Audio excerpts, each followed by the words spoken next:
तो Bohr model की बात कर रहे थे, Bohr model of atom.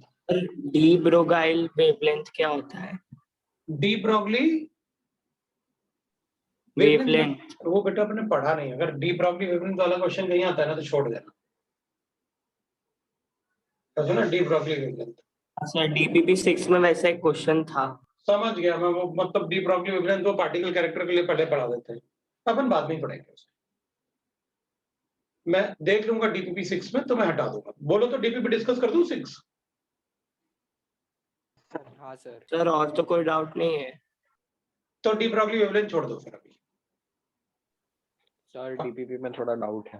DPP में थोड़ा डाउट है तो डीपीपी का डाउट कर देता हूँ पहले। तो मैं डीपीपी देख लेता हूँ। डीपीपी निकालो सब लोग। सर नहीं तो नेक्स्ट क्लास में कर सकते हैं। लो यार, तू कह रहा था अभी रिकॉर्ड मतलब लास्ट टाइम अपन पढ़ रहे थे, अपन ने कैलकुलेट किया था। देखो अपन ने काफी सारे प्रॉब्लम्स किए थे related to the that is radius that is equal to 0.529 into 10 to the power, that is into n square by z angstrom unit. फिर दूसरा अपन ने वेलोसिटी से रिलेटेड भी क्वेश्चन किया था। v is equal to 2.18 into 10 to the power of 6 metre पर second, है ना। और उसमें अपन ने कहा था z by n, तो that will be directly proportional, that is in meter per second। ये भी अपन ने कैलकुलेट किया। Third point we are discussing about the energy. हमें एनर्जी के बारे में डिस्कस करना था, तो अपन एनर्जी से रिलेटेड क्वेश्चंस करना थे। और एनर्जी भी मैंने आपको बताया था, एनर्जी अगर हमें कैलकुलेट करना है तो सभी शेल का एनर्जी नेगेटिव होगा। -13.6 इंटू अपन लिखते हैं that is z square by n square electron volt, ऐसे अपन एनर्जी लिखते हैं। और यूनिट्स वगैरह अपन ने सब पढ़ रखा है। अपन क्या करेंगे एनर्जी से रिलेटेड, पहले अपन ऐसे कर लेते हैं कि जैसे मान लो मेरे पास हाइड्रोजन एटम, हाइड्रोजन एटम में अब शेल का एनर्जी जो होता है वो फिक्स होता है। ये n is number for the shell, n का वैल्यू कभी फ्रैक्शन नहीं हो सकता। इन सब में कभी n का वैल्यू फ्रैक्शन नहीं हो सकता, क्योंकि अपन पूरा मतलब या तो शेल बनाएंगे, अब अपन 1.5 शेल थोड़ी बना सकते, या 0.5 थोड़ी बन सकता है। सो n का वैल्यू कभी फ्रैक्शन नहीं हो सकता। अपन क्या करेंगे भाई, जैसे हाइड्रोजन एटम है तो z का वैल्यू तो 1 होगा। ये उसका फर्स्ट शेल है, ये उसका सेकंड शेल है, ये उसका थर्ड शेल है, फोर्थ शेल है, फिफ्थ शेल है, सिक्स्थ शेल है, सेवेंथ शेल है, like that we can write. हम शेल के नंबर्स भी लिख सकते हैं। ये n equal to first shell, अब वो सर्कुलर ऐसे होगा अपन को पता है, लेकिन अपन ने स्ट्रेट लाइन में इसलिए लिखा हुआ है कि अपन न्यूक्लियस से डिस्टेंस पढ़ेंगे और अपन उनका एनर्जीज पढ़ते रहेंगे। तो n इक्वल टू 2 हो जाएगा, n इक्वल टू 3 हो जाएगा, n इक्वल टू 4 हो जाएगा, n equal to 5 6 nth shell बोल रहे हैं, ऐसे अपन कैलकुलेट कर सकते हैं। अपन सबको पता है कि अगर मैं फर्स्ट शेल की बात करूंगा तो n का वैल्यू 1 होगा और z का वैल्यू तो 1 है ही, तो फर्स्ट शेल का एनर्जी इससे कैलकुलेट कर लूंगा। E1 कितना होगा -13.6। और नेगेटिव साइन का कैलकुलेशन में कोई रोल नहीं, वो बस वो अपन को इतना बताएगा कि शेल में जो भी इलेक्ट्रॉन होगा वो न्यूक्लियस से अट्रैक्टेड होगा, और अट्रैक्शन के लिए एनर्जी हमेशा नेगेटिव होती है। सेकंड शेल का एनर्जी अपन कहेंगे ये 4 हो जाएगा, क्यों? क्योंकि n का वैल्यू 2 होगा और z का वैल्यू 1 होगा, मतलब इसे 4 से डिवाइड करूंगा -3.6 3.4 इलेक्ट्रॉन वोल्ट। अगर मैं थर्ड शेल की एनर्जी कैलकुलेट करूंगा तो z का वैल्यू तो 1 होगा 1.5, तो ये 1.5 होगा इलेक्ट्रॉन वोल्ट। अगर मैं थर्ड फोर्थ शेल की बात करूंगा तो -0.85 हो जाएगा। फिफ्थ सेल की बात करूंगा तो -0.54 हो जाएगा। सिक्स सेल में अगर 36 से मतलब ये n का वैल्यू 6 होगा, ये तो वैल्यू 1 है, -0.37। मतलब we are able to calculate, ये वैल्यू फिक्स होंगे, ये वैल्यूज फिक्स होंगे। अपन कैलकुलेट कर सकते हैं ना अपने पास।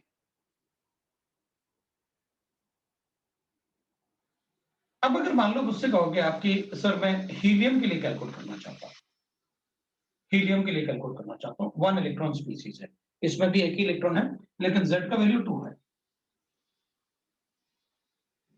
Z का वैल्यू 2 है।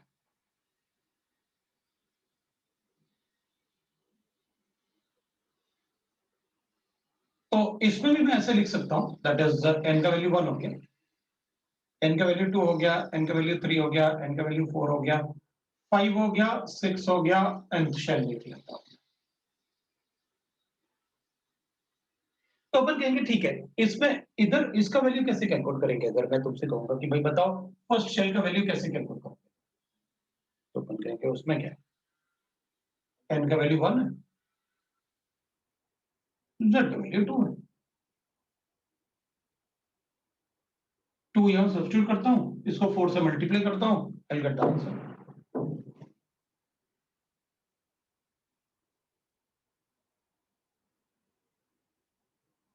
अपन कहेंगे अच्छा सेकंड शेल की एनर्जी कैलकुलेट करो, अपन कहेंगे सेकंड शेल की एनर्जी कैलकुलेट कर देता हूं, ये तो 2 रहेगा सेकंड शेल में, ये तो कैंसिल हो गया, ये भी 2 ये भी 2 ना, z का वैल्यू भी 2 है, n का वैल्यू भी 2 है, इसमें तो कैंसिल हो जाएंगे, -13.6। n इक्वल टू 3 होगा तो ये तो 2 है लेकिन ये 3 हो जाएगा, मैं 4/9 करूंगा, -0.6.08 के आसपास, 6.1 के आसपास इलेक्ट्रॉन वोल्ट ऐसा। अगर मैं n का वैल्यू 4 करता हूं तो 4 कर लो, हमें क्या करें, -3.4, n का वैल्यू 5 करेंगे तो ठीक है, कितना आया n का वैल्यू 5, जरा कैलकुलेट करके बताओ। अब आप मुझे ये सारे वैल्यूज कैलकुलेट करके बताओ, ये मुझे सारे वैल्यूज कैलकुलेट करके बताओ।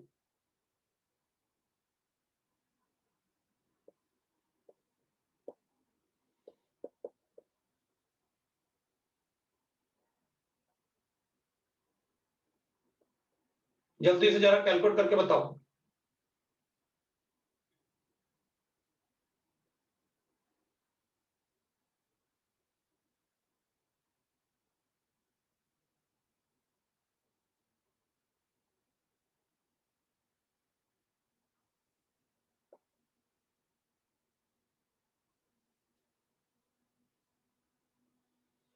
हाँ जी भाई, कैलकुलेट करके बताओ आप।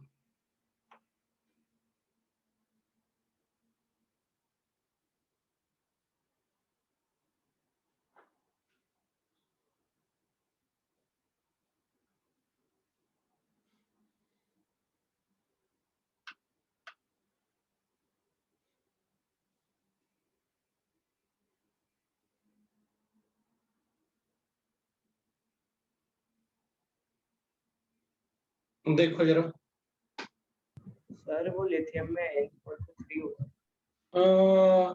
n इक्वल टू लिथियम में ये z इक्वल टू होगा 3 अपने पास, इसमें z इक्वल टू 4, n का वैल्यू अपन को गिवन है, जरा जल्दी से कैलकुलेट कर दो वैल्यूज क्या क्या आएंगे इधर।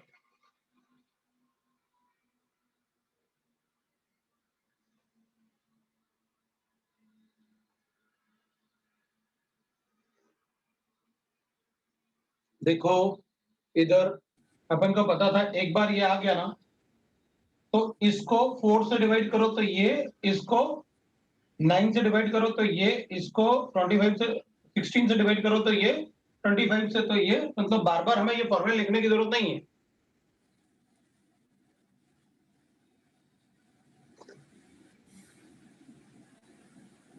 है ना। एक बार अपन बस ग्राउंड स्टेट का इसको कहते हैं अपन n1 equal to, n equal to 1 को बोलते हैं अपन ग्राउंड स्टेट।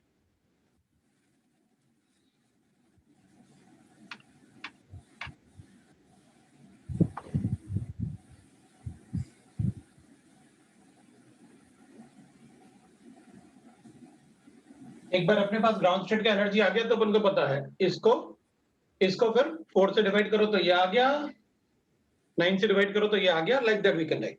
अब जरा जल्दी से फटाफट डिवाइड करो और साफ साफ लिखना है, एक ही लाइन में ऐसे लिखने की कोशिश नहीं करना, एक जगह एक या दो ऐसे एटम लिखना, साफ दिखना चाहिए आपको।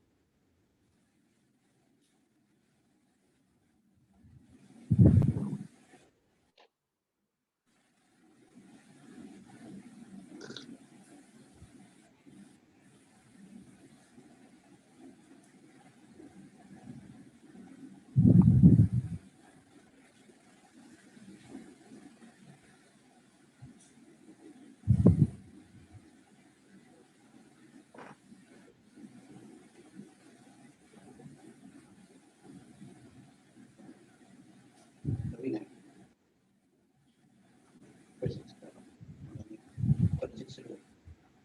36 डिवाइड करोगे तो 1.5। हाँ सर हो गया। सारे हो गए?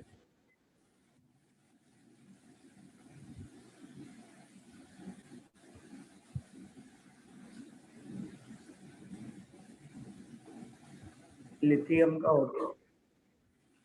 बेरिलियम भी करना है।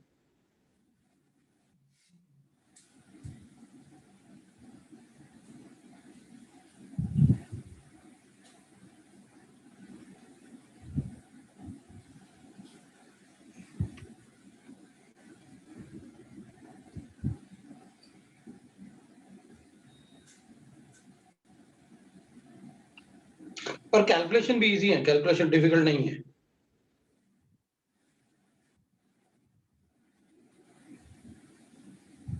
वो इलेक्ट्रॉन वोल्ट लिखने Yes, की sir, जरूरत नहीं हो है, नंबर्स लिखो बस। इलेक्ट्रॉन अपन को लिखने की जरूरत नहीं, इलेक्ट्रॉन वोल्ट, आप बस नंबर लिखो। हाँ सर हो गया। बेरिलियम भी हो गया।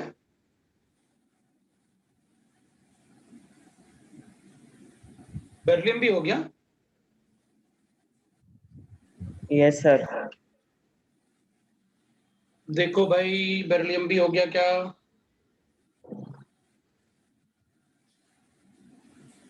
सर एक ही डेसिमल तक निकाला तो चलेगा? चलेगा, कोई बात नहीं।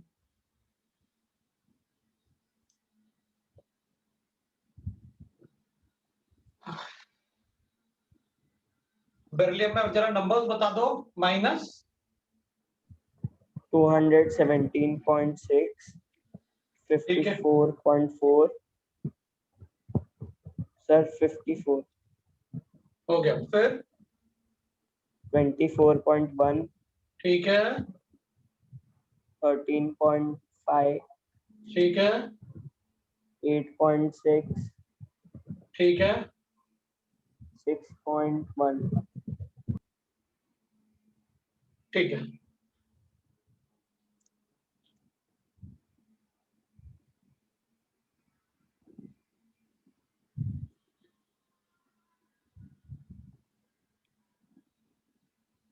देखो भाई सब लोग, किसी को अगर कोई डाउट है तो बता दो मुझे, मैं उसको कैलकुलेट करके बता दूंगा।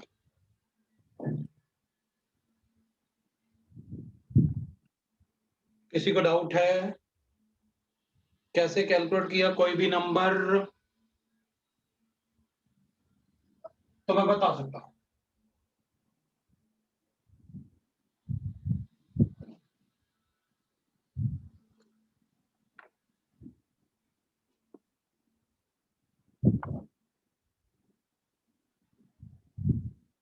तो शुरू करो। ठीक है, अपन किसी भी एनर्जी शेल की एनर्जी कैलकुलेट कर सकते हैं, ठीक है ना? अपन किसी भी शेल की एनर्जी कैलकुलेट कर सकते हैं, तो इस फॉर्मूले को यूज करके हमें एटम पता होना चाहिए, ये कौन सा आयन मुझे लेना है, उससे मुझे Z पता चल जाएगा, और किस शेल के लिए कैलकुलेट करना है आप शेल का नंबर बता दो, मैं शेल को डाल देता हूँ। पक्का समझ में आया? अब अपन कहेंगे ठीक है, ये सब कैलकुलेट करने का फायदा क्या?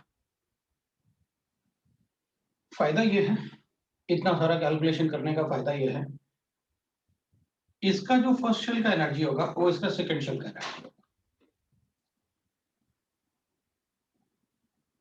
इसके फर्स्ट शेल का एनर्जी इसके सेकंड शेल का एनर्जी होगा, इसके थर्ड शेल का एनर्जी होगा, और उसके फोर्थ शेल का एनर्जी होगा।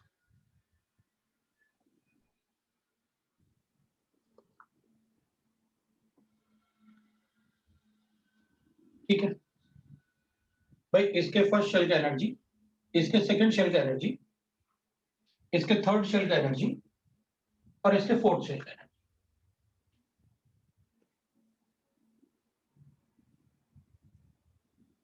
मतलब इसके सेकंड शेल का एनर्जी जो होगा वो इसके फोर्थ शेल का एनर्जी होगा, अगर इसके फोर्थ शेल का एनर्जी है तो उसके सिक्स शेल का एनर्जी होगा, और इसके सिक्स शेल का एनर्जी है तो इसका सेकंड शेल का एनर्जी इसका एट शेल का एनर्जी होगा।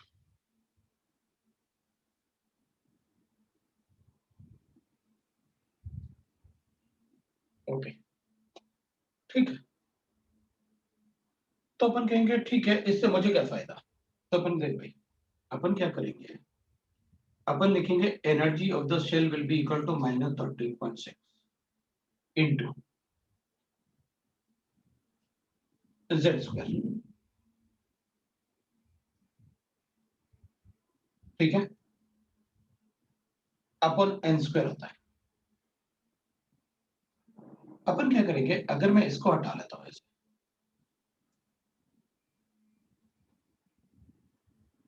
तो इसके फर्स्ट शेल का एनर्जी अगर मुझे गिवन है तो मैं z से मल्टीप्लाई करके उसके सेकंड शेल थर्ड शेल का एनर्जी बताना है मुझे। तो अपन कैसे कहेंगे कि भाई उसके सेकंड या थर्ड शेल का एनर्जी है, कुछ रिलेशन बना सकते हैं अपन ऐसे। सर एक बार फिर से रिपीट करेंगे। मैं चाहता था, नहीं मैंने अभी कोई रिलेशन नहीं बनाया, मैं तो बनाने के लिए बोल रहा हूँ, इसका रिलेशन बना सकते हैं क्या। इसके फर्स्ट शेल का एनर्जी इसके सेकंड शेल का एनर्जी होगा, क्योंकि उसका एटॉमिक नंबर 2 है, उसका एटॉमिक नंबर 3 है, इसलिए जो फर्स्ट शेल का एनर्जी होगा उसके थर्ड शेल का एनर्जी होगा, इसका जो फर्स्ट शेल का एनर्जी होगा उसके फोर्थ शेल का एनर्जी होगा।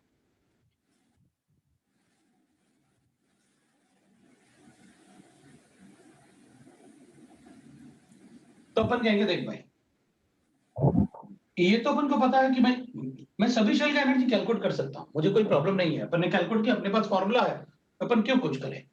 लेकिन मैं चाहता था कि मुझे ओरली पता है कि जो इसके फर्स्ट शेल का एनर्जी होगा वो इसके सेकंड शेल का एनर्जी है, जो इसके सेकंड शेल का एनर्जी है वो इसके फोर्थ शेल का एनर्जी है, और जो इसके थर्ड शेल का एनर्जी है वो इसके सिक्स शेल का एनर्जी। मतलब जो भी एनर्जी मुझे हाइड्रोजन के शेल का गिवन होगा, मान लो इसके सेकंड शेल का एनर्जी गिवन है, तो इसके फोर्थ शेल का एनर्जी होगा ना। तो मैं क्या चाहता था कि क्या कोई रिलेशन बना सकते हैं अपन ऐसे, एनर्जी लेके ये एनर्जी फर्स्ट शेल से रिलेटेड कुछ ऐसे कर सकते हैं क्या, जेड या कुछ, मैं सोच रहा था कुछ ऐसे बना दूं क्या।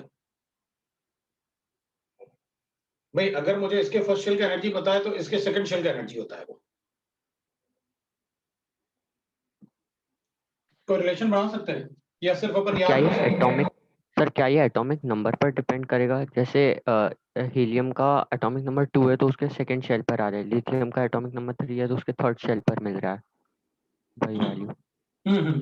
मैं वही बोल रहा हूँ, जैसे इसका फर्स्ट शेल का एनर्जी है, इसके सेकंड शेल का एनर्जी इसके थर्ड शेल का एनर्जी होगा, फोर्थ शेल का एनर्जी होगा, तो इसके सेकंड शेल का एनर्जी कितना, अगर इसके मुझे इसका फर्स्ट शेल का एनर्जी पता है तो इसके फर्स्ट शेल का एनर्जी पता है, इसके सेकंड शेल का एनर्जी पता है तो इसके सेकंड शेल का एनर्जी पता है, अगर इसके थर्ड शेल का एनर्जी पता है तो इसके थर्ड शेल का एनर्जी पता है, इसके फोर्थ शेल का एनर्जी पता है तो इसके फोर्थ शेल का एनर्जी पता है। तो मैं क्या चाहता था, अगर मुझे इसके शेल्स का एनर्जी पता है तो मुझे इन सब के शेल्स का एनर्जी पता है।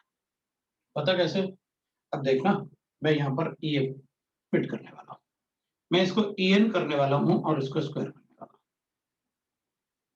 अगर मुझे हाइड्रोजन के फर्स्ट शेल का एनर्जी पता है तो मैं बेरिलियम के फर्स्ट शेल की एनर्जी को बेरिलियम के एटॉमिक नंबर का स्क्वायर कर दूंगा और मल्टीप्लाई करके बता दूंगा कितना होगा। ठीक है, तो अपन इसको ऐसे करेंगे, energy of the shell multiply by Z square. 13.6 अपन फर्स्ट शेल के लिए लिख सकते हैं क्योंकि उसके बाद नहीं आएगा। तो अपन क्या करते हैं कि ये हाइड्रोजन एनर्जी के शेल है, इधर हाइड्रोजन एनर्जी है, हाइड्रोजन का जो सेकंड शेल का एनर्जी होगा ना, अगर आप मुझसे कहोगे बेरिलियम के सेकंड शेल का एनर्जी बताओ तो मैं इसको जेड स्क्वायर से मल्टीप्लाई करूंगा। बेरिलियम का जेड स्क्वायर कितना है, जेड कितना होता है 4, तो मैं 16 से मल्टीप्लाई कर दूंगा इसको, मुझे उसके सेकंड शेल का एनर्जी पता चल। बोलो, अगर मुझे इसके थर्ड शेल का एनर्जी पता है और आपने पूछा कि लिथियम के थर्ड शेल का एनर्जी बताओ, तो मैं क्या करूंगा? अच्छा, थर्ड शेल हाइड्रोजन का कितना होता है? 1.5। 9 से मल्टीप्लाई कर। यू गॉट माय पॉइंट ना? Yes sir. तो अपन शेल्स को कोरिलेट कर सकते हैं आपस में।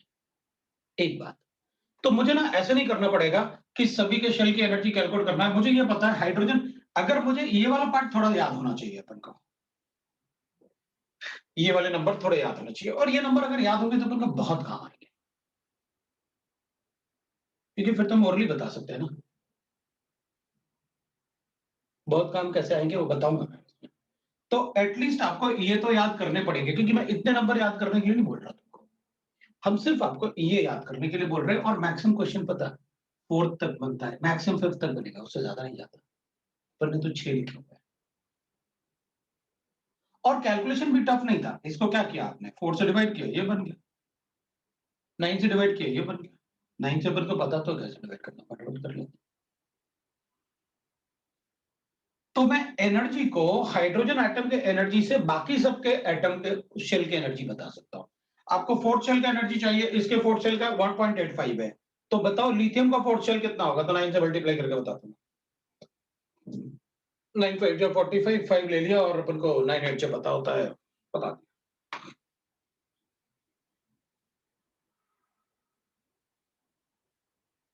जो भी आपको चाहिए, मतलब हमें जो भी शेल के लिए आप कहोगे ना, अगर मुझे इसके थर्ड शेल का, फोर्थ सिक्स शेल का एनर्जी पता है,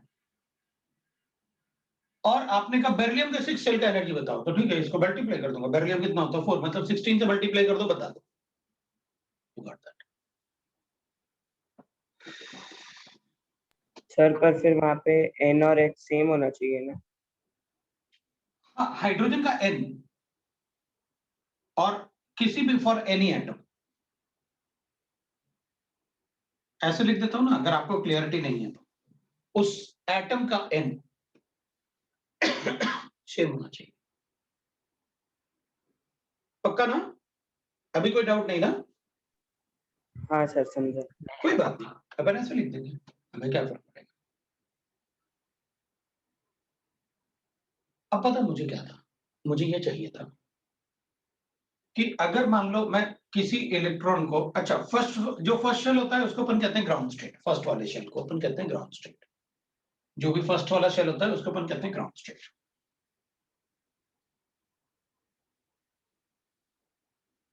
जो फर्स्ट वाला शेल होता है उसको बोलते हैं ग्राउंड स्टेट। अब मैं इस पार्ट को हटा रहा हूं, इधर वाले पार्ट को ऐसे। ये सारे एनर्जीज जो अपन ने लिखे हैं ना, ये इलेक्ट्रॉन वोल्ट में अपन को पता है। सारे एनर्जी जो आपने लिखे हुए हैं वो इलेक्ट्रॉन वोल्ट में, ये मुझे पता है। -13.6 था, -3.4 था, -1.51 था, -0.85 था, -0.54 था, और -0.377 electron volts energy of the shell. पता अपन को एक बात और पता है, total energy of the shell जो होता है ना, that is equal to minus of kinetic energy. ये भी बताया था, फॉर्मूला लिख के लास्ट टाइम बताए थे आपने। E is equal to -1/2 kz square upon r। वो फॉर्मूला जो आप बताए थे उससे ये कैलकुलेट बना के दिखाए थे आपने लास्ट टाइम। अपन क्या करेंगे भाई, अगर मुझे शेल की एनर्जी पता है तो काइनेटिक एनर्जी पता है, नेगेटिव में ही तो लिखना होता है। तो शेल की एनर्जी अगर पता है तो मैं काइनेटिक एनर्जी बता सकता हूँ। फर्स्ट शेल की काइनेटिक एनर्जी 13.6, सेकंड की 3.4, फोर्थ की 1.5, फिफ्थ 0.85, 0.54, 0.37। ओके, तो मुझे काइनेटिक एनर्जी पता है सभी शेल का।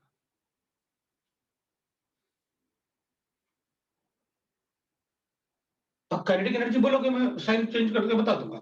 बताओ काइनेटिक एनर्जी, लिथियम का थर्ड शेल का काइनेटिक एनर्जी कितना होता है? -13.6, जितना इसका ग्राउंड स्टेट का होता है। तो इधर नेगेटिव होगा शेल का एनर्जी, लेकिन काइनेटिक एनर्जी लिखूंगा तो मुझे साइन क्या करना पड़ेगा? नेगेटिव में लेना होता है।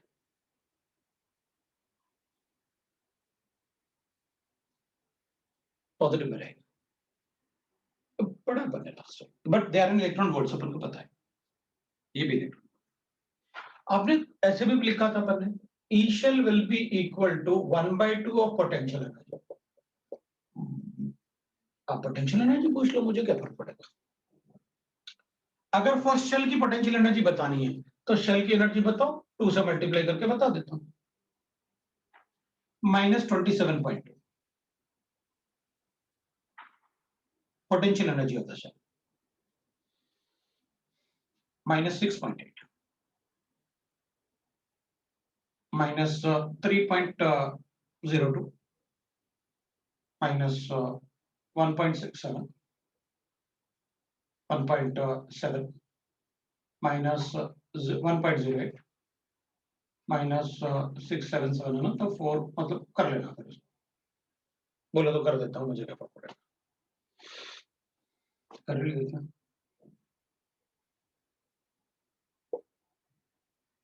-7।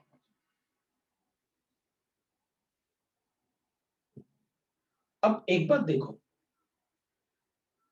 जब अपन इलेक्ट्रॉन को शेल के न्यूक्लियस के पास रखेगा, ऑब्वियसली बात है फर्स्ट शेल है तो न्यूक्लियस के पास होगा, तो अट्रैक्शन ज्यादा था। हाँ, अट्रैक्शन ज्यादा है, तो एनर्जी ऑफ द शेल जैसे मैं दूर जाऊंगा एनर्जी ऑफ द शेल बढ़ेगा, तो बढ़ रहा है, नेगेटिव साइन ना, मैग्नीट्यूड कम हो रहा है, नेगेटिव साइन है, तो अपन इसको क्या बोलेंगे, एनर्जी बढ़ रही है, लेकिन काइनेटिक एनर्जी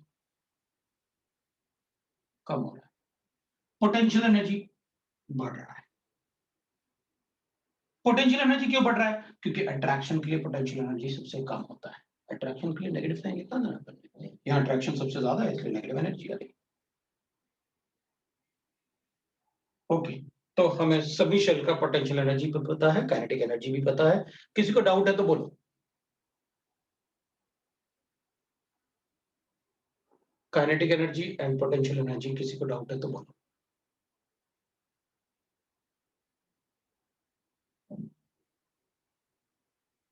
नो डाउट। हाँ जी भाई, है कोई डाउट? हाँ, नो सर। कोई डाउट नहीं, ठीक है।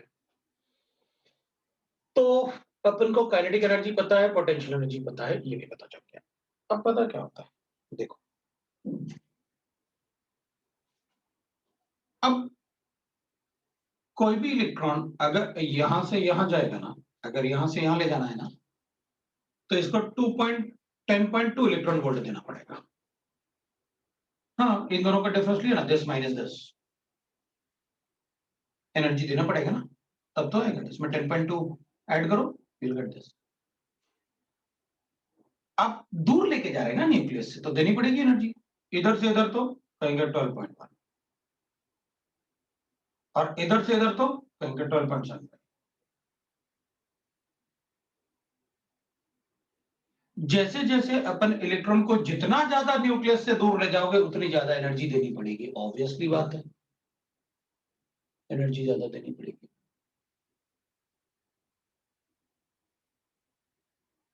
ठीक है, तो इस टाइप से मैं एनर्जी कैलकुलेट। काइनेटिक एनर्जी जैसे जैसे कम होगा, अपन को पता है वेलोसिटी भी कम होगा। हाँ, तो लिखा ना आपने, जैसे जैसे शेल का नंबर बढ़ेगा वेलोसिटी कम होगी, क्योंकि काइनेटिक एनर्जी कम हो रही है। सारे फॉर्मूले आपस में कोरिलेटेड है, पता, ऑब्वियसली बात है, दूसरे फॉर्मूले से ही तो अपन ने कैलकुलेशन की,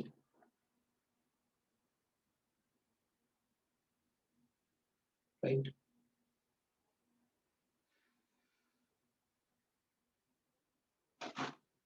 अगर किसी को कोई भी डाउट है तो वो बोलेगा कि मुझे ये डाउट है, राइट। तो एनर्जी अपन ने कैलकुलेशन ऑलमोस्ट सारे ही कर ली। अब रेशियो ऑफ एनर्जी पूछ सकते हैं अपन। मैं तुमसे क्वेश्चन पूछ लूं, तो भाई इसके थर्ड शेल का एनर्जी और इसके सेकंड शेल के एनर्जी का रेशियो बताओ, तो ठीक है, थर्ड शेल का एनर्जी 1.51 है, सेकंड शेल का एनर्जी 30.6 है, दोनों का रेशियो पूछा आपने, हम कैलकुलेट करके बता। एनर्जी कैलकुलेशन हमको आता है। अब मैं ये हटा सारा पार्ट, और हाइड्रोजन के शेल्स के एनर्जी आपको पता होने चाहिए अच्छे से, ठीक है। अब एनर्जी के अलावा और क्या कैलकुलेट कर सकते हैं अपन एटम में, वो देखते हैं, ठीक है ना। एनर्जी के अलावा और क्या कैलकुलेट कर सकते हैं वो देखते हैं। Next I can calculate the frequency of electron in the shell. of electron in any shell. Frequency of electron का मतलब होता है, आप मुझसे ये बोल रहे हो कि मेरे पास एक ऐसे शेल है, कोई भी शेल है, nth शेल, 1 भी हो सकता है, 2 भी हो सकता है, कोई भी शेल है, किसी एक पॉइंट से इलेक्ट्रॉन कितने बार पास होता है वहां से, दैट इज द फ्रीक्वेंसी। जैसे बस की फ्रीक्वेंसी होती है बस स्टॉप पे, मैंने पढ़ा नहीं फ्रीक्वेंसी क्या होता है, the number of wave passing through a point पर सेकंड इज कॉल्ड फ्रीक्वेंसी। तो अपन कहेंगे देख भाई, फ्रीक्वेंसी का मतलब होता है, अपन को पता है फ्रीक्वेंसी एफ से डिनोट करते हैं, तो फ्रीक्वेंसी तो 1/t होता है, और टाइम को अगर अपन लिखेंगे तो स्पीड अपॉन डिस्टेंस आएगा, speed is equal to distance upon time ना, तो टाइम लिखना है तो डिस्टेंस अपॉन स्पीड आएगा, तो स्पीड को ऊपर लिखेंगे तो स्पीड अपॉन डिस्टेंस। अभी अपन कहेंगे स्पीड क्या होगा इसमें, मैं इसको पूरा लिख दूं टाइम ऐसे, ऐसे ऐसे लिख दूंगा तो ठीक रहेगा, डिस्टेंस। तो अपन कहेंगे किसी भी शेल का किसी भी शेल में किसका स्पीड लेना है, अरे भाई इलेक्ट्रॉन का स्पीड, तो इलेक्ट्रॉन का स्पीड तो वेलोसिटी होता है, हाँ तो लिखो वेलोसिटी, तो अपन कहेंगे लो भाई स्पीड मतलब वेलोसिटी, तो वेलोसिटी लिख देता हूं फिर इसमें, velocity in that shell, nth shell, और डिस्टेंस क्या होगा, सरकमफ्रेंस, पेरीमीटर ना, तो सरकमफ्रेंस क्या होता है, 2πr होता है सर्कल के लिए, तो nth शेल हो गया। अब अपन को वेलोसिटी भी पता है, 2.18 इंटू 10⁶ इंटू z/n होता है, और डिवाइड बाय कर लूंगा मैं 2 into pi into r, 0.529 into अपन ने लिखा हुआ है n²/z। बस ध्यान रखना है ये मीटर पर सेकंड है और ये एंगस्ट्रॉम यूनिट था, तो भाई यूनिट को इसको भी मीटर्स में कन्वर्ट कर लेना, अपन को पता है 10⁻⁻10 से मल्टीप्लाई करूंगा तो मीटर हो जाएगा।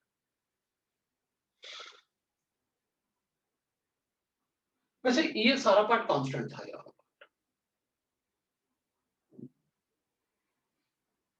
अगर तो अपन ऐसे भी लिख सकते हैं,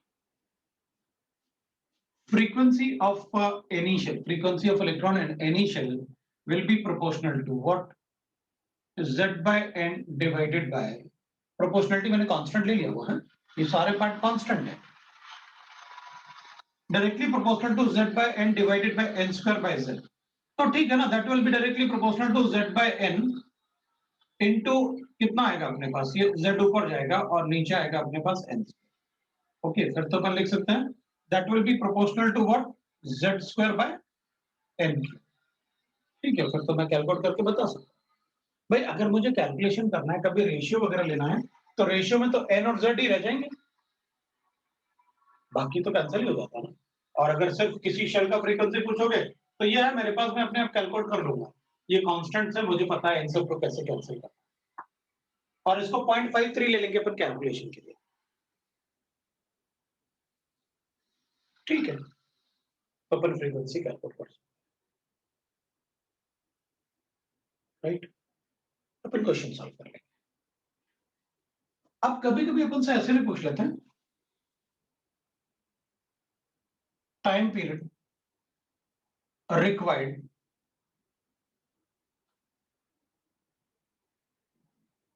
by electron for one complete revolution, by electron for one complete revolution, complete revolution।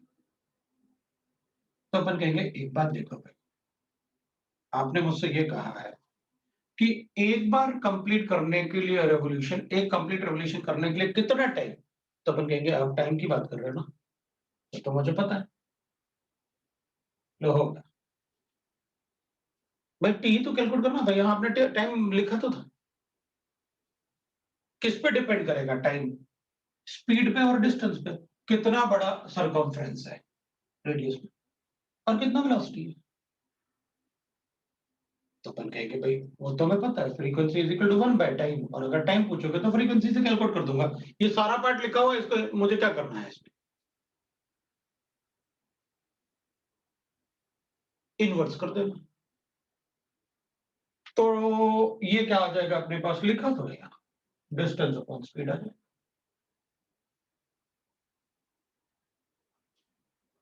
और डिस्टेंस अपॉन स्पीड क्या होता है, velocity upon 2 pi are.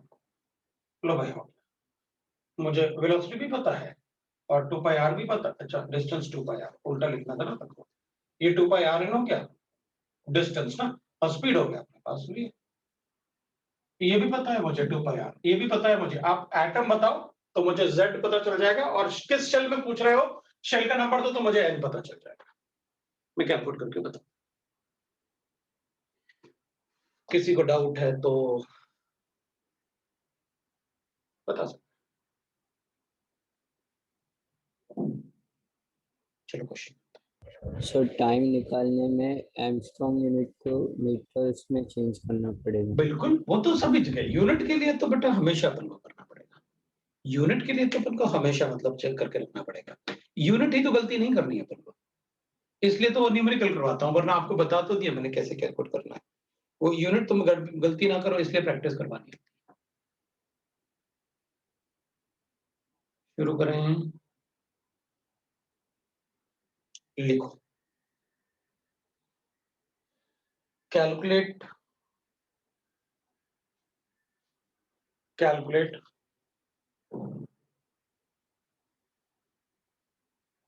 the time period required for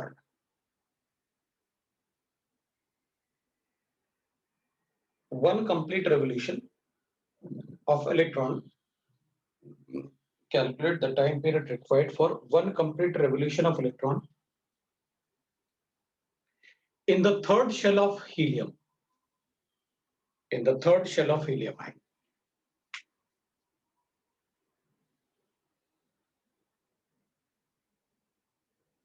In the third shell of helium ion. तो चलो जल्दी से calculate कर दो। अच्छा, कोशिश करना कि अपन को कितना लिखना है, फटाफट थोड़ा सा जल्दी ना, टाइम वेस्ट नहीं करना बस।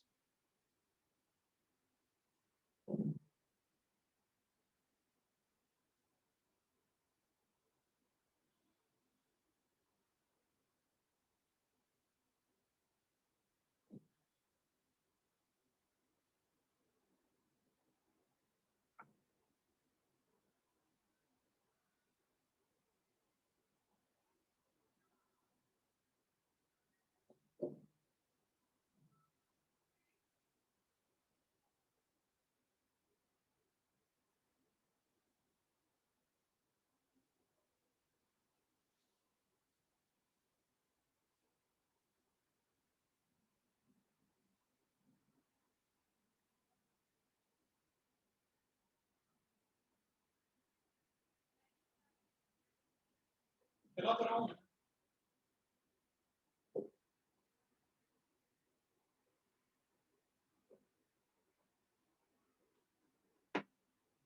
हो गया,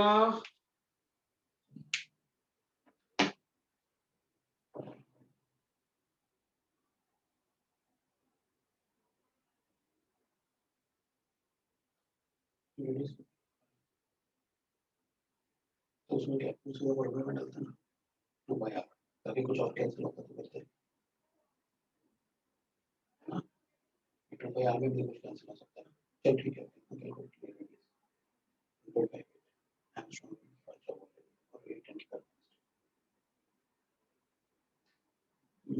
2.36 1.06, चलो कर लेंगे बाद में।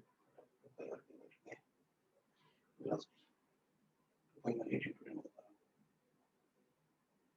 24 minus 24 6 plus 6 into z में into the चलो ठीक है, ये वाला पार्ट 2 कैंसिल हो गया, पर ये लिख लिया है by 3.14 और वो फटाफट। सर टाइम लगाई रखना है। क्या 10.3 into 10 to the power minus 16.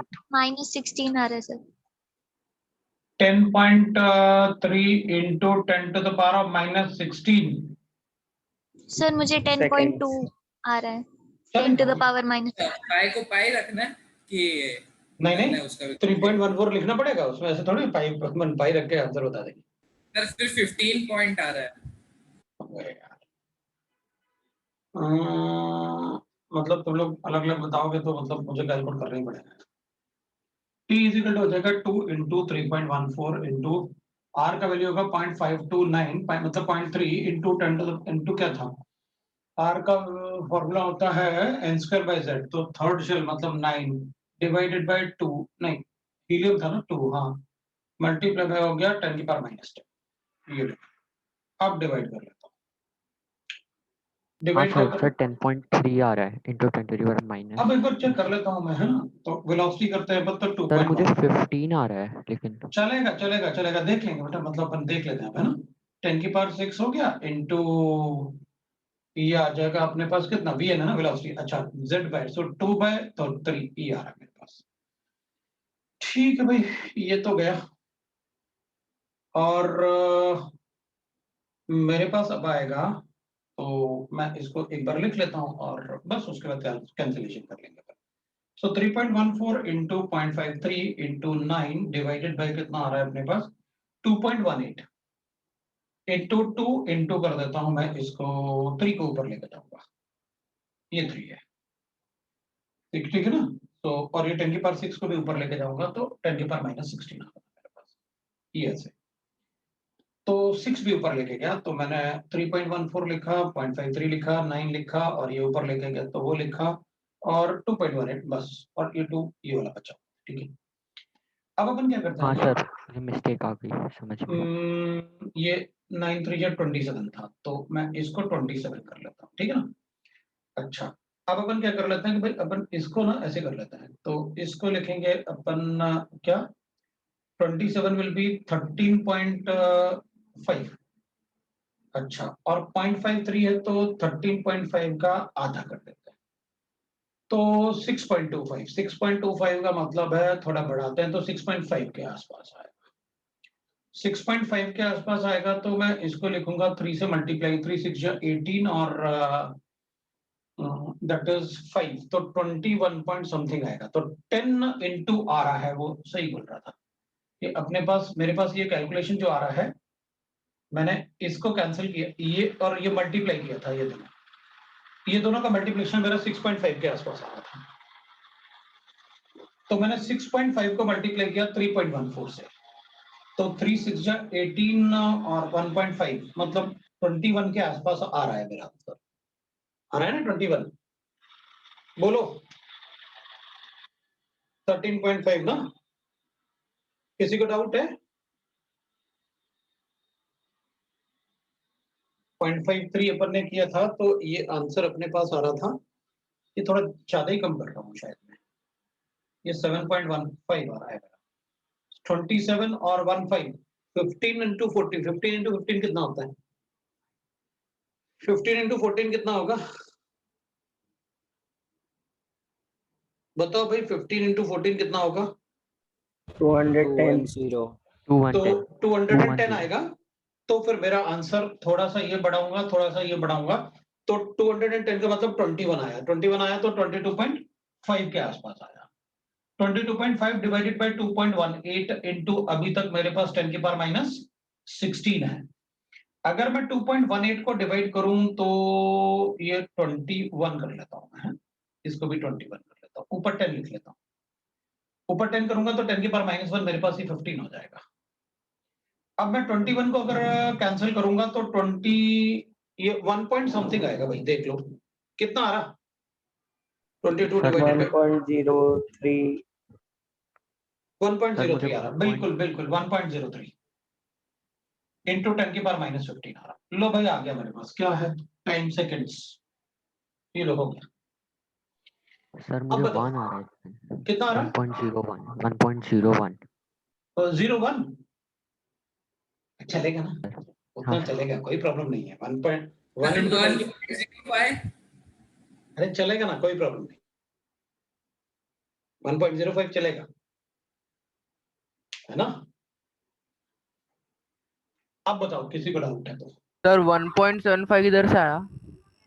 1.75 1.15 7.15 ना? हाँ सॉरी 7.15। हाँ तो इससे आया ना, तो इन दोनों को मल्टीप्लाई किया था ना अपन ने। सर 13.5 को 2 से डिवाइड किया आपने। 2 से क्यों? ये 0.53 है भाई, और वो 13.5 है। 2 से डिवाइड करूंगा तो 16 पॉइंट कितना आएगा? 75 आएगा। वही तो मैंने गड़बड़ कर लिया था ना। मैंने क्या कर लिया था, 6.25 अज्यूम कर लिया था, तभी तो वो मैंने थोड़ा वैसे लिख दिया था 6.5, थोड़ा ज्यादा आएगा क्योंकि इसको 2 से डिवाइड करोगे तो 6.75 आएगा। अभी इसमें ये 0.03 भी है, मल्टीप्लाई करो उसको, उतना ऐड भी तो करोगे, ठीक है ना? तो अपन कैलकुलेशन करके बता दिया अपन ने। अब एक दूसरा क्वेश्चन देखो, calculate the ratio of frequency of electrons. Calculate the ratio of frequency of electrons. Calculate the ratio of frequency of electron present in. Calculate the ratio of frequency of electron present in. Calculate the ratio of frequency of electron present in third shell of lithium ion.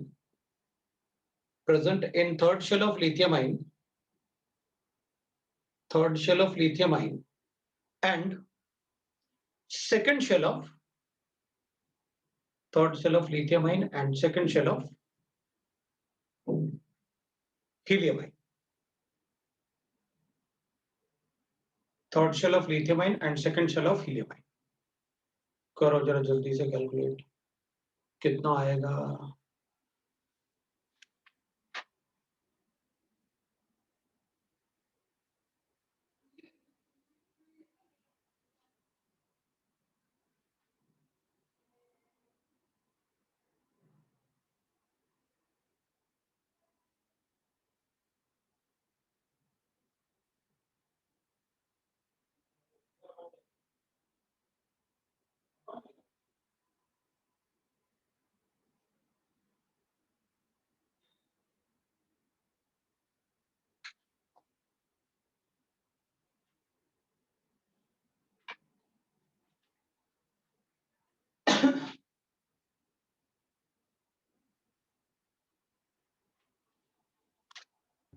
Sir 2:3। 2:3 इतनी जल्दी आ भी क्या? हाँ sir 2:3। 2:3 आया। हाँ हाँ sir. देख भाई, मैंने सेकंड शेल ऑफ, मैंने कहा था आपसे third shell of lithium ion और सेकंड शेल ऑफ हीलियम बोला था। तो इनके फ्रीक्वेंसी का फॉर्मूला तो अपन को गिवन है, तो पहले अपन लिथियम के लिए लिख लेते हैं। तो 2.18 इंटू 10⁶ इंटू जेड तो हो गया 3 और n हो गया अपने पास थर्ड शेल। अरे तो कैंसिल हो रहा है। फिर 2 divided by 2 into pi into 0.529 into n का वैल्यू कितना था 3 स्क्वायर डिवाइडेड बाय z कितना गिवन है अपन को, वो भी 3। ठीक है, इसको 10⁻⁻10 से ये भी कर लेते हैं। नीचे वाला फॉर्मूला ले सकते हैं, इन कौन सा नीचे डायरेक्टली वाला? प्रोपोर्शनल टू ये वाला? नहीं सर वो नहीं, प्रोपोर्शनैलिटी वाला। अच्छा ये वाले की बात कर रहे हो आप? हाँ सर। Yes sir. इससे नहीं कर सकते अपन, ऐसे कर तो रहा हूं मैं थोड़ा सा। 18 into 10⁶ into second shell of helium मतलब 2/2 डिवाइड बाय कर सकते हैं अपन 2 इंटू पाई इंटू 0.529 इंटू 2 का स्क्वायर करेंगे अपन ऐसे फॉर्मूले में, है ना? और डिवाइड बाय 2 करेंगे और 10⁻⁻10 तो मीटर में आ गया। ये भी मीटर में कन्वर्ट करने के लिए। तो ये तो 2/2 था, तो आपने क्या किया? अच्छा ये तो कैंसिल हो रहा है, ये भी कैंसिल हाँ हो सर। रहा है ना? ये भी कैंसिल हो रहा है, ये भी कैंसिल हो रहा है, ये भी कैंसिल हो रहा है, कुछ बच भी रहा है, एक 3 भी कैंसिल हो हाँ गया, सर। एक ये भी कैंसिल हो गया। अरे यार बचा ही नहीं इसमें तो कुछ। ये तो 3 ऊपर जाएगा तो 2/3 आ रहा मेरा answer. Yes sir. Yes, sir. Yes sir. अच्छा ये रेशियो था Yes, तो sir. जब रेशियो ही कैलकुलेट करना था तो आपने बताया तो था कि फ्रीक्वेंसी ये है, ये सारे कांस्टेंट ही तो थे जो अपन ने मतलब ये प्रोपोर्शनलिटी में डाले। हाँ सर, पूरे कांस्टेंट पार्ट तो कैंसिल ही हो जाए। हाँ, तो ये पार्ट तो हमेशा ही कैंसिल होगा ना, चाहे कोई भी शेल हो, कोई भी एटम हो, तो हमेशा ही कैंसिल होगा। इसलिए मैंने आपको ये प्रोपोर्शनलिटी वाला पार्ट बताया था कि अपन इतना सारा कैलकुलेशन नहीं करेंगे। अब अगर अपन को रेशियो कैलकुलेट करना है फ्रीक्वेंसी का तो अपन इससे कैलकुलेट कर सकते हैं। बस अपन ये ध्यान रखते हैं, जब इसको लिखते हैं ना तो अपन ऐसे कर लेते हैं कि भाई देख यहाँ पर फ्रीक्वेंसी लिख रहे हैं अपन किसके, लिथियम के थर्ड शेल, ऐसे लिख लेते हैं लिथियम का थर्ड शेल, और यहाँ लिख लेते हैं अपन कि भाई आप हीलियम के सेकंड शेल को लिख रहे हो। तो अपन क्या करते हैं, ये थर्ड शेल और वो हीलियम का सेकंड शेल, तो इसके लिए अपन क्या करते हैं z अपॉन z² अपॉन सीधा लिख लेते हैं अपन n³। ये हो जाता अपने लिए लिथियम के लिए, और ये हो जाता सीधा z² अपॉन n³ फॉर, ये अपने लिए हो जाता हीलियम। वैल्यू सब्स्टिट्यूट करते हैं, इन्वर्स करते हैं, फटाफट कैंसिलेशन से अपने आंसर। तो बड़ा इजी था, इसलिए मैंने वो प्रोपोर्शनलिटी वाला पार्ट आपको बताया था कि वो मोस्टली अगर अपन देखेंगे तो फ्रीक्वेंसी में अपन को रेशियो ही पूछा जाएगा, इसलिए आपको मैंने प्रोपोर्शनलिटी वाला पार्ट बताया था। ठीक है, ओके। सो अपन अगर डायरेक्टली फ्रीक्वेंसी भी कैलकुलेट करना पड़ा, जैसे इसमें कैलकुलेट करना था अपन ने अभी कैलकुलेट किया, वैसे फ्रीक्वेंसी भी कैलकुलेट करके बता सकते हैं। अगर किसी एक शेल में भी पूछते तो हम सब्स्टिट्यूट करके बस ध्यान रखेंगे कि भाई यहाँ पर जो ये है मीटर पर सेकंड है, तो इसको मीटर में कन्वर्ट करना अपन नहीं। ठीक है, अब एक दूसरा question, calculate the ratio of energies, calculate the ratio of potential energies, calculate the ratio of potential energy, calculate the ratio of potential energy of calculate the ratio of potential energies of third shell of beryllium ion, third shell of beryllium ion, and first shell of helium. Calculate the ratio of potential energy of third shell of beryllium ion Be3 plus and first shell of helium ion He plus. Sir ये energy वाले formula से करना है, वो hydrogen से compare करके भी कर सकते हैं। हाइड्रोजन से कंपेयर करके अपन को फटाफट एनर्जी पता चल जाएगी ना कि थर्ड शेल की कितनी एनर्जी होगी उसकी। अदरवाइज अपन को बेरिलियम के थर्ड शेल की एनर्जी कैलकुलेट करनी पड़ेगी ना। अब आपकी मर्जी, अब जैसे आपको पोटेंशियल एनर्जी कैलकुलेट करना है, आपकी मर्जी है। मैं पहले आपको पूरा बताऊंगा, उसके बाद मैं शॉर्ट वाला पार्ट भी बता देता हूँ कि देखो इसलिए तो मैं शॉर्टकट बताता हूँ, भाई शॉर्टकट कितना होना चाहिए।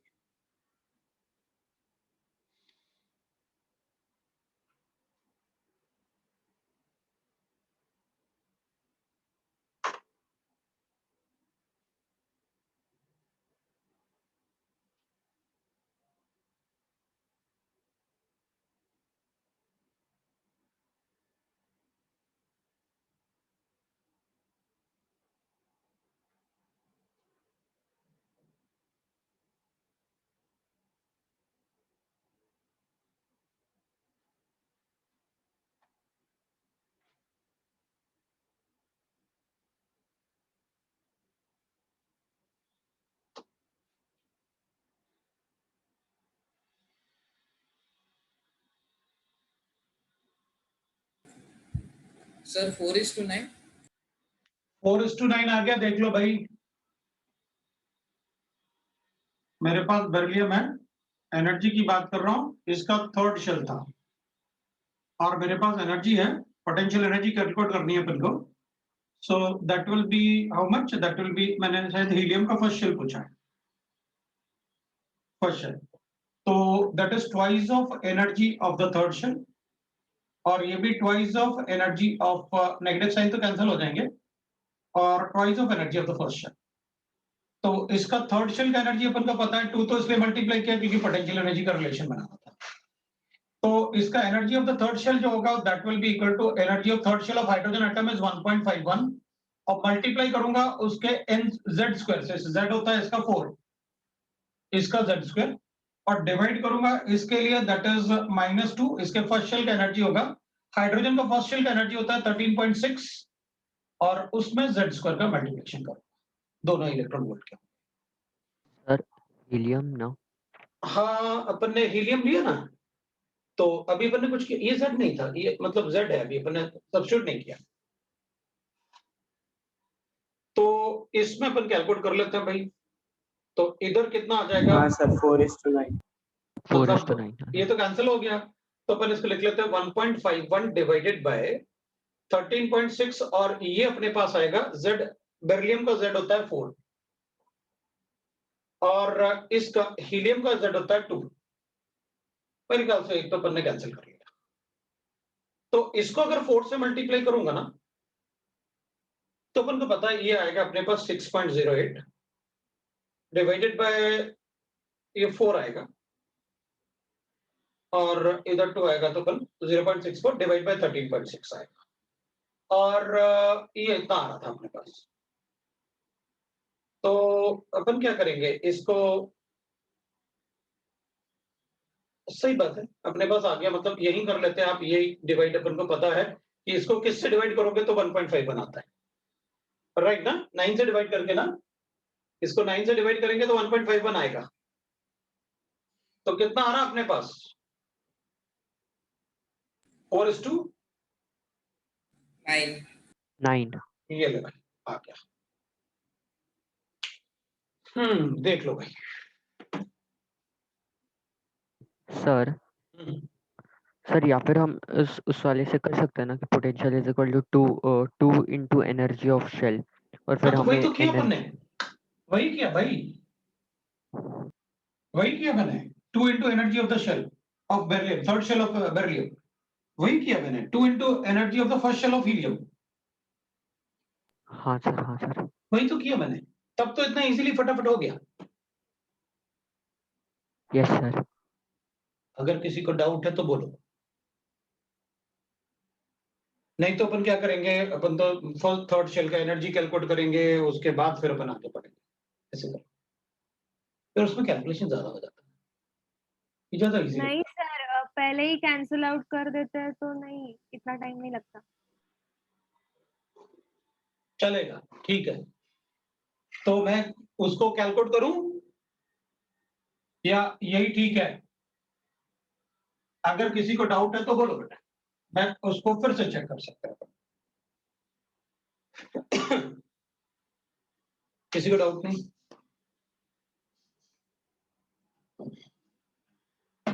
देख भाई, एक बात का ध्यान रखना, बोलना आपको पड़ेगा अगर नहीं आया समझ, क्योंकि मैं अंतर्यामी नहीं हूं, जो मैं समझ जाऊंगा कि किसको समझ में आया किसको नहीं आया, ठीक है, तो अपन वो चेक कर लेंगे। कोई डाउट है बोलो। No sir. कैलकुलेशन भी उसमें था नहीं ज्यादा, है ना, कैलकुलेशन भी उसमें ज्यादा नहीं था। अगर किसी को लग रहा है कि कैलकुलेशन है तो बताओ मुझे,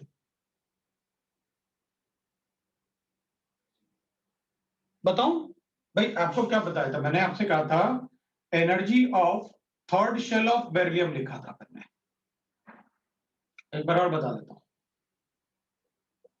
और अपन को लिखना था energy of second shell of helium, ये तो करना था अपन को। अब देख, इसमें अपन ने पूछा था पोटेंशियल एनर्जी, और अपन को एक बात पता था कि देख भाई, एनर्जी ऑफ द शेल अगर मुझे पता है तो 1/2 होता है पोटेंशियल एनर्जी। और थोड़ी देर पहले मैंने आपसे कहा था कि देख, energy of nth shell for any atom is equal to energy of hydrogen atom, nth shell of hydrogen atom. Into z square करोगे तो आपका आंसर आ जाएगा। अपन को पता है पोटेंशियल एनर्जी था, तो मुझे पोटेंशियल एनर्जी 2 से मल्टीप्लाई करना था, तो मैंने 2 से इसको मल्टीप्लाई कर दिया into energy of the third shell of beryllium. ये कैलकुलेट करना था अपन को, और ये भी 2 इंटू हो जाएगा energy of first shell of beryllium. आपने सेकंड फर्स्ट शेल लिया था इसका, इसका फर्स्ट शेल पूछा था, सेकंड शेल पूछा था, बताओगे तुम? Sir first. फर्स्ट अच्छा फर्स्ट शेल था, तब तो कुछ और ही करना पड़ेगा। फर्स्ट शेल ऑफ बेरिलियम था, so first shell of beryllium helium था अपने पास। तो अब अपन क्या करेंगे, ये फॉर्मूला अपने पास था डायरेक्टली कैलकुलेट करने के लिए। अपन ने क्या किया, अगर थर्ड शेल का एनर्जी चाहिए ना बेरिलियम का, थर्ड शेल का एनर्जी चाहिए आपको बेरिलियम का, तो हाइड्रोजन का थर्ड शेल बताओ कितना होता है? 1.5। और उसका Z बताओ इसका कितना होता है? 4 होता है, तो स्क्वायर कर लो। अब इसमें अपन को चाहिए फर्स्ट शेल ऑफ बेरिलियम, तो पहले तो अपन ये वाला 2 तो अपन कैंसिल कर लिए, यहाँ पर दोनों का रेशियो था ना, इसलिए कैंसिल कर देते हैं। इसलिए अपन ने सिर्फ ये इसकी बात की। अब इसकी बात फर्स्ट शेल की बात करेंगे, तो फर्स्ट शेल में 13.6 हाइड्रोजन का फर्स्ट शेल कितना होगा? अगर हीलियम के फर्स्ट शेल का एनर्जी चाहिए तो 13.6, और Z कितना होता है हीलियम का 2, तो स्क्वायर कर लो।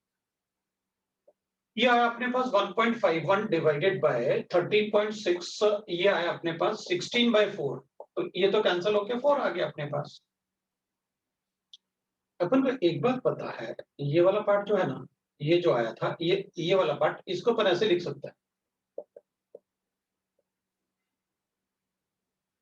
भाई आपने हाइड्रोजन में 13.6 को 3 से डिवाइड करके ही तो उसका एनर्जी कैलकुलेट किया था,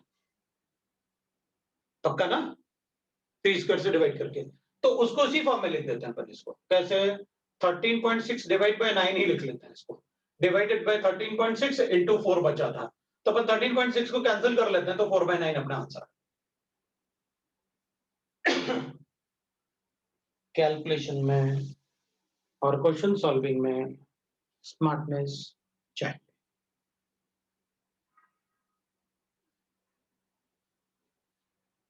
ठीक है,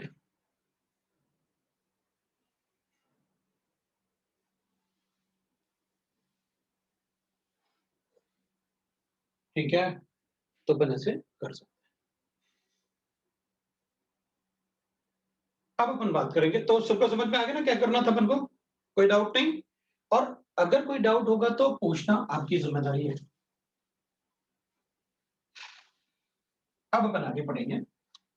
ये तो अपने फॉर्मूले बोर थ्योरी से रिलेटेड अपन ने पढ़ा। अब अपन बोर थ्योरी के ड्रॉबैक्स देखते हैं। What are the drawbacks of Bohr theory?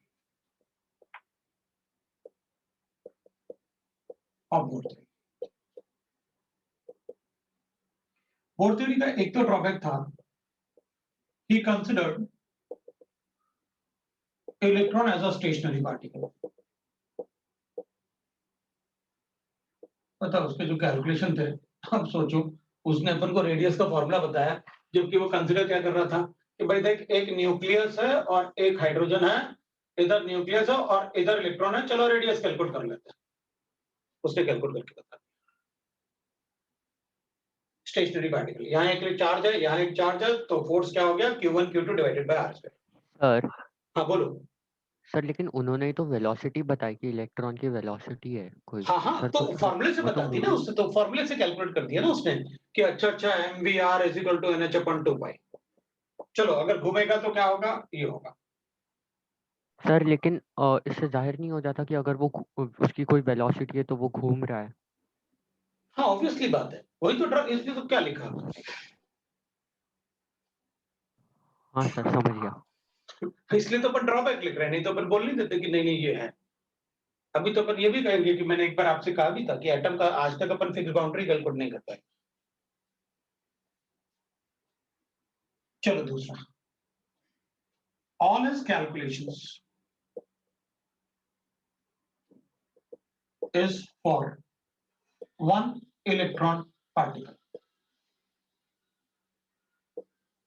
atom or ion। मतलब आप जो भी कैलकुलेशन करोगे उसमें एक ही इलेक्ट्रॉन होना चाहिए, उसके सारे calculation.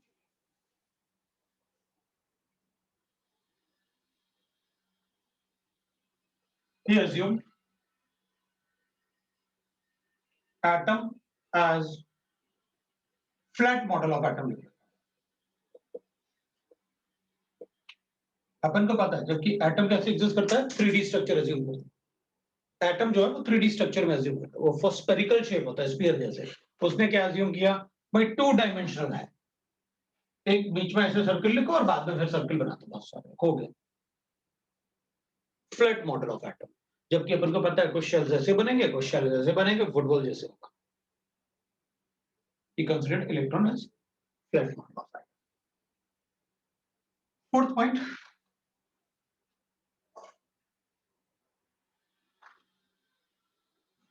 According to de Broglie,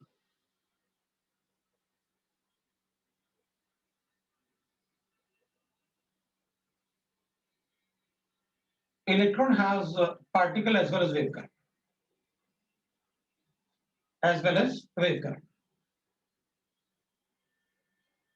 But he considered only the particle character of. But Bohr considered only particle character. उसने सिर्फ particle character को ही assume किया। फिर according to Heisenberg, it is impossible to calculate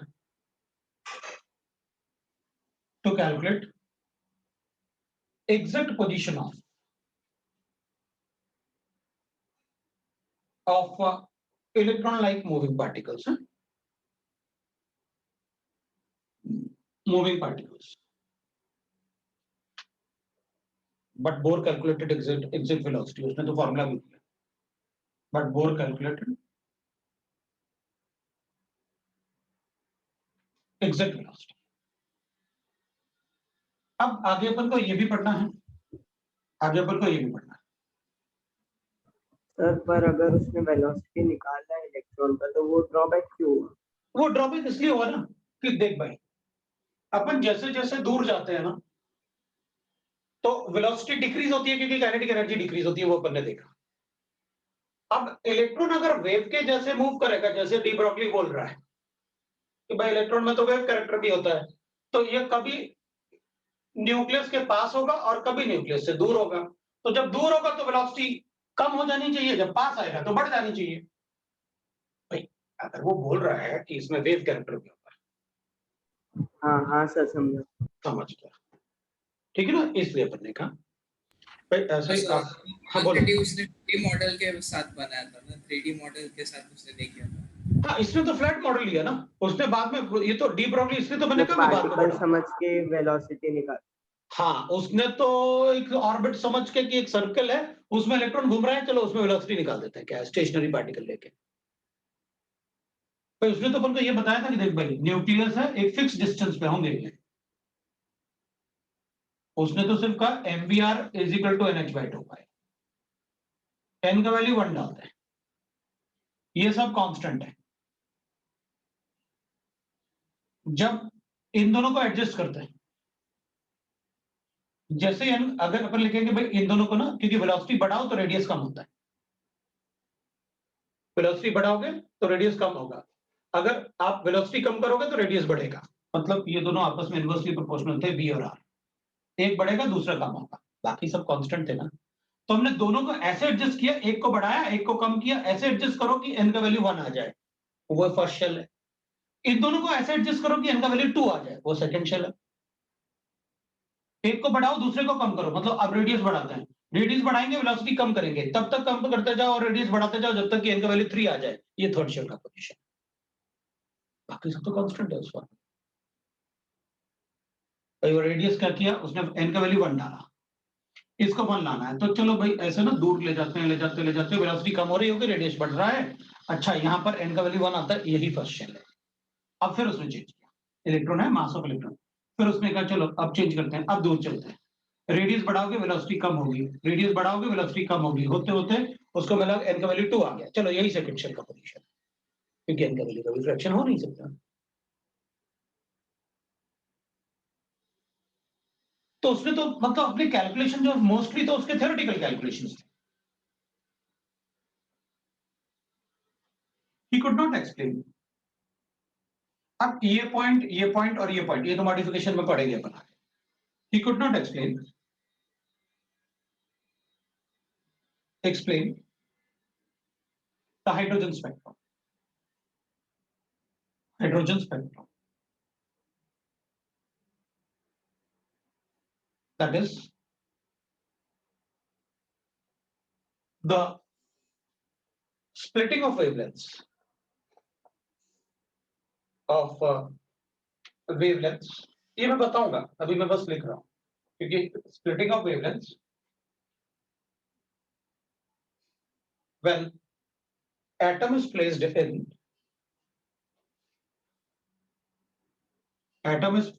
in magnetic field, ये बताऊंगा मैं आपको। Magnetic field के अपन जब स्टडी करते हैं तो उसको अपन कहते हैं Zeeman effect. And electric field को अपन स्टार्क इफेक्ट बोलते हैं। वो ये एक्सप्लेन नहीं कर पाया, तो ये है क्या, पहले तो एक्सप्लेन तब करेगा, तो अपन आगे पढ़ेंगे। मैंने आपसे बोला ना, अपन को तो डी ब्रॉगली भी पता था, हाइजेनबर्ग में भी नहीं पता, तो दोनों पढ़ेंगे तो अपन को मॉडिफिकेशन पता चल जाएगा। अच्छा, ये तो 3 इसके ड्रॉबैक थे ही, ये भी इसके ड्रॉबैक थे। अपन ने कहा ना कि जो जैसे रदरफोर्ड का क्या ड्रॉबैक था, हाँ तो वो तो इलेक्ट्रॉन का पोजीशन ही नहीं बता पाया, उसमें ये सब भी डाल था ही ना ड्रॉबैक, वो इन सब की तो बात ही नहीं कर पाया था, ये भी नहीं कर पाया। जो मॉडिफिकेशन है वो इसका ड्रॉबैक। ठीक है, तो ये मतलब काफी इंपॉर्टेंट क्वेश्चन होता है, स्कूल में काफी पूछते हैं कि भाई right the drawbacks of Bohr theory, लिखेंगे, है ना। और इंटीग्रेटेड वाले स्टूडेंट्स के लिए तो काफी इंपॉर्टेंट भी होगा, उनको स्कूल के लिए तो भी पढ़ाना है ना, अगर यही पढ़ना है उनको तो। वैसे अभी तो इंटीग्रेटेड में ही मतलब सही है, क्योंकि ऑनलाइन में तो समझ में नहीं आ रहा क्या चल रहा है। सो इंटीग्रेटेड वाले स्टूडेंट के लिए ज्यादा फायदा हो जाएगा, उनको तो उनकी क्लासेस ज्यादा होंगी, टाइम भी ज्यादा होगा और टेस्ट भी ज्यादा होंगे। टेस्ट तो बहुत ज्यादा होंगे, उनका तो वीकली टेस्ट होने वाला है, मतलब वो तो बेचारे वीकली टेस्ट में ही परेशान रहेंगे। हाँ पढ़ेंगे भी ना ज्यादा, तो उनको टाइम ज्यादा मिलेगा, ज्यादा पढ़ाऊंगा। चलो देखते हैं ना दूसरा। अब अपन कहेंगे, मान लेते हैं, अब अपन बात करेंगे बोर हाइड्रोजन स्पेक्ट्रम। अभी अपन ने स्पेक्ट्रम वर्ड यूज किया था, स्पेक्ट्रम। तो पहले ना अपन एक स्पेक्ट्रम को देख लेते हैं, स्पेक्ट्रम है क्या। देख भाई, स्पेक्ट्रम जो है ना, जो अपन ने आज तक पढ़े उसमें अपन ने 3 टाइप के स्पेक्ट्रम पढ़े। जो स्पेक्ट्रम अपन जनरली बात करते हैं ना, स्पेक्ट्रम अपन ने देखा हुआ है, और रेनबो वगैरह की बात तो नहीं कर रहे हैं, हाँ बिल्कुल वही बात कर रहे हैं। अच्छा, तो वो तो देखा हुआ है। स्पेक्ट्रम एक तो कंटिन्यूअस स्पेक्ट्रम जो रेनबो जैसा, एक लाइन स्पेक्ट्रम होता है जो कि एटम शो करता है, शोन बाय एटम्स, और एक बैंड स्पेक्ट्रम। जनरली जो बैंड स्पेक्ट्रम होता है that is shown by molecules. हमें तो इससे मतलब था।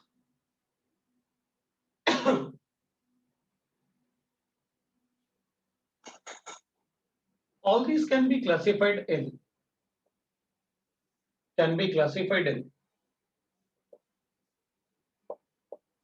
emission and absorption spectrum.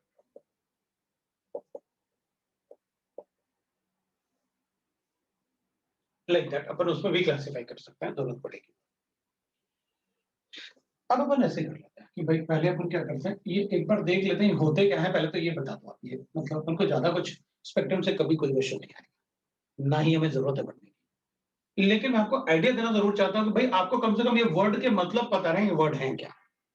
अगर कभी कोई पूछ ले कि भाई बताओ मतलब क्या होता है लाइन एमिशन स्पेक्ट्रम या बैंड एमिशन स्पेक्ट्रम, तो कम से कम बता तो पाए कि ये बैंड अच्छा, लाइन एमिशन स्पेक्ट्रम ऐसे होता है, बैंड एमिशन स्पेक्ट्रम ऐसे होता है।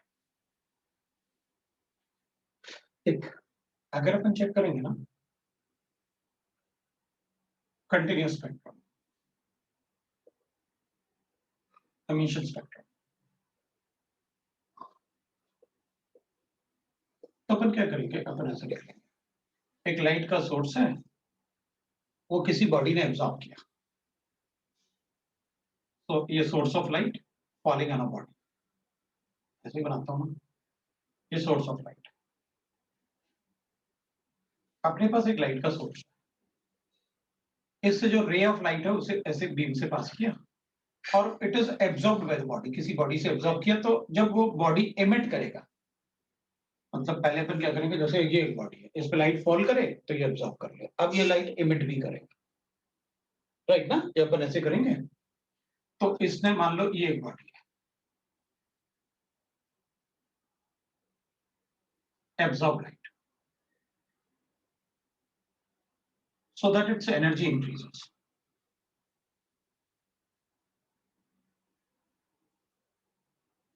अब अपन क्या करेंगे, जो लाइट एब्जॉर्ब हुआ, अब लाइट को बंद कर देता है, तो इसने जो लाइट एब्जॉर्ब की ना वो एमिट करेगा,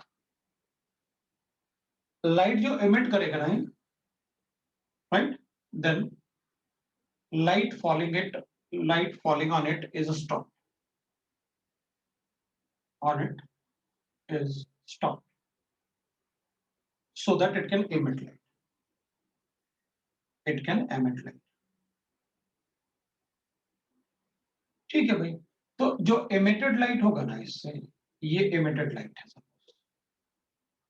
ये emitted light है, ये जो emitted light है इसको प्रिज्म से पास कर देते हैं, ये प्रिज्म है, प्रिज्म से पास करेंगे तो विल गेट 7 कलर्स, यहां पर अपन को 7 कलर, अब जो 7 कलर अपन को मिलेंगे उसमें कलर्स बनाते हैं, क्योंकि मेन पार्ट तो वही है कि भाई कलर बता दो कैसे, अपन को पता है वेबक्योर बनेगा, अब वेबक्योर दिखा दो जरा, तो पता क्या होता है, जब अपन इससे लाइट पास करेंगे ना प्रिज्म से और फोटोग्राफिक प्लेट लगाएंगे ना, तो ऐसे लाइट दिखेगा, अपन को पता है ये रेड लाइट है,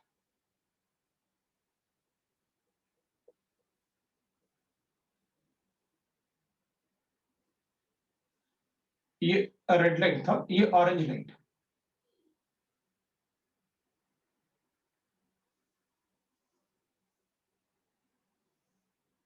मतलब अपन क्या करेंगे, अब मैं यहाँ पर ऐसे बनाना थोड़ा मुश्किल होगा, लेकिन अपन ये बता देंगे कि भाई देख, अब यहाँ पर ऐसे ना लाइट आपस में मर्ज कर जाता है, हम समझ में भी नहीं आएगा कब कौन सा लाइट शुरू हुआ, कब कौन सा कलर, तो अपन क्या करेंगे, अपन कहेंगे we are not able to tell कि विच कलर इज, हमें ये तो पता है अपन को कि अच्छा यहाँ पर वेब क्योर आ रहा है, लेकिन मैं ये नहीं बता सकता कि कौन सा कलर क्या है, इधर अपन ने ऐसे टोटल वेब क्योर तो लिखा, लेकिन मैं ये नहीं बता सकता कि ऑरेंज कब शुरू हुआ, येलो कब शुरू हुआ, कौन सा कलर कब शुरू हुआ, तो colour overlaps of each other, मतलब अगर अपन रेनबो में कलर कैलकुलेट करें ना, तो कोई भी, मुझे नहीं लगता कि 5 से ज्यादा कलर, 4 ही मैक्सिमम कैलकुलेट कर पाएंगे अपन, मैं वायलेट, इंडिगो और ब्लू में डिफरेंशिएट कर ही नहीं सकता, आप देख लेना उसमें, आप बस ऐसे कहोगे सबसे नीचे वाला वायलेट है, ये तो मुझे पक्का पता है, लेकिन ग्रीन कब शुरू हो गया ये नहीं बता पाओगे, और येलो और ऑरेंज, येलो के बाद अपन यही कहेंगे कि उन दोनों के बीच में पक्का वहां रेड के नीचे ना ऑरेंज तो है, लेकिन अपन को दिखेगा वो येलो, 4 कलर हम मैक्सिमम टाइम कलर कैलकुलेट कर पाते हैं, बहुत ध्यान से देखेंगे तो अपन 5 कर सकते हैं, उससे ज्यादा नहीं कर सकते, when the colors merge in each other and we are not able to differentiate the starting and ending of color, उसको कहते हैं अपन continuous spectrum, so we cannot predict the starting and ending of color, predict the starting and ending of color and ending of colors, उसको कहते हैं अपन continuous spectrum,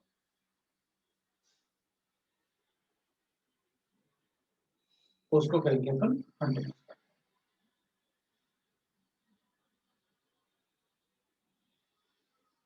दूसरा अपन लिख सकते हैं कंटिन्यूस स्पेक्ट्रम के बाद लाइन स्पेक्ट्रम। लाइन स्पेक्ट्रम में क्या होता है, there is thin dark line between every two colours, thin dark line between the two colours. अगर इनमें दो कलर के बीच में एक थिन डार्क लाइन आ जाए between each colour, then we are able to differentiate, then we can predict starting and ending of color, starting and ending of color, तब अपन इसको predict कर सकते हैं। तो इसमें क्या होगा ना, ऐसे होता है भाई, आप किसी लाइट इमिटेड लाइट है ये, अब बिल्कुल वैसे ही बनाएंगे अपन, ये इमिटेड लाइट, इमिटेड लाइट। अब ये इमिटेड लाइट को अगर प्रिज्म से पास करूंगा, ये प्रिज्म है, तो इसमें भी वही होगा अपने पास, एक कलर दूसरे के बीच में इधर डार्क होगा, ये थर्ड कलर इधर भी डार्क होगा, फोर्थ कलर इधर भी डार्क होगा। तो दोनों कलर, जितने भी कलर्स आप बनाओगे उनके बीच में डार्क जरूर होगा। तो अगर डार्क बैंड आ रहा है वहां पर, अगर डार्क दिख रहा है दो कलर के बीच में, then it is called a line emission, ये लाइन स्पेक्ट्रम। तो कभी भी अगर मतलब दो कलर के बीच में अगर डार्क लाइन आ रहा है, मैं बताऊंगा और ऐसा क्यों कर रहे हैं एटम्स, वो भी आगे अपन पढ़ेंगे, स्पेक्ट्रम इसलिए तो बता रहे हैं व्हाइट इज। थर्ड होता है बैंड स्पेक्ट्रम। बैंड स्पेक्ट्रम में क्या होगा, it is shown by molecule, तो अपन क्या कहेंगे, इमिटेड लाइंस जो होगा ना, इमिटेड रेज लाइट, इसको ना अपन प्रिज्म से पास करते हैं। अब इसमें क्या होगा, मैं लाइट को यहां तो डिफरेंशिएट कर सकता हूं नियर द स्पेक्ट्रम, लेकिन जैसे जैसे वो फोटोग्राफिक प्लेट की तरफ जाएगा ना, वो कोन जैसे बनता जाएगा, जैसे आइसक्रीम का कोन होता है ना, आइसक्रीम का कोन बॉटम वाला पार्ट ये है और इधर वाला पार्ट, तो अपन को पता रहेगा ये रेड कलर है, फिर इधर आ जाएगा तो ये ऐसे बनता है, तो मुझे यहाँ पता रहेगा कि ये ऑरेंज कलर है, फिर इधर लिखेंगे तो अपन ऐसे आ जाएगा। मतलब we are able to differentiate the color near the prism but not near the photographic plate, वहां पर वो मार्च हो जाएगा। तो we can differentiate the colors, यहाँ पर 1 2 3 ऐसे डिफरेंट कलर्स बनते जाएंगे, ऐसे बना देंगे अपन, तो अपन कहेंगे in this we can differentiate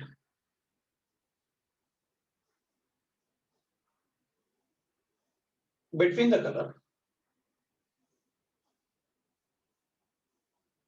near the prism, but near photographic plate they becomes the colors merge with each other, but near photographic plate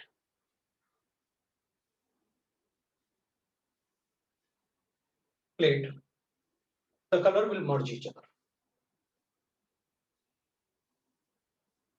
merge with each other, ये बन जाएगा। तो इस टाइप के स्पेक्ट्रम को जो कोन शेप में होता है, so it forms cone shape colour bands, that is called band spectrum. तो उस टाइप पे ये मॉलिक्यूल का प्रॉपर्टी होता है इस टाइप के कलर दिखाने का। हमें मेनली एटम के लिए देखना था कि भाई जो भी एटम के स्पेक्ट्रम्स होंगे उन सब में बीच में एक थिन डार्क लाइन जरूर होगा। वो इसलिए भी होता है ना कि एटम में क्या होता है, जैसे न्यूक्लियस, अपन को पता है इलेक्ट्रॉन या तो यहां से यहां आएगा या फिर यहां से यहां आएगा, कभी भी इलेक्ट्रॉन यहां से यहां नहीं आ सकता, इसमें बीच में इलेक्ट्रॉन होता ही नहीं। हाँ, तो कभी भी ये वाला वेवलेंथ आएगा ही नहीं कि यहां से यहां ड्रॉप किया इलेक्ट्रॉन, ये वाला वेवलेंथ कभी नहीं आ पाएगा, मतलब कंटिन्यूअस कभी नहीं हो सकता है, क्योंकि शेल के बीच में कभी इलेक्ट्रॉन हो ही नहीं सकता, वहां से कोई इलेक्ट्रॉन मूव नहीं कर सकता, जो शेल है वहीं से इलेक्ट्रॉन आ सकता है, मतलब ये वाला फोटोन निकल सकता है, ये वाला फोटोन निकल सकता है, लेकिन ये वाला फोटोन कभी नहीं निकल सकता क्योंकि वहां इलेक्ट्रॉन था ही नहीं। तो उसी की वजह से वो डार्क आ रहा है। दो शेल के बीच में जो फोटोन का इधर वाला पोजीशन वाला डिस्टेंस है ना इससे फर्स्ट शेल से, वो फोटोन कभी नहीं आएगा। वो अपन आगे पढ़ेंगे, मैं आपको बताऊंगा कैसे। This is about the spectrum what we have. Now we can have line emission spectrum. अब अपन हाइड्रोजन स्पेक्ट्रम की बात कर सकते हैं। अब ना अपन एक काम करेंगे नेक्स्ट क्लास में, अब आज इतना ही पढ़ेंगे अपन। नेक्स्ट क्लास में पहले मैं आपको, क्योंकि अपन ठीक ठाक है स्पीड अपना, कोई प्रॉब्लम नहीं है अपन, मतलब अगर ज्यादा होता तो तुम लोग बता सकते हो, मतलब आप लोग ठीक है ना। अगर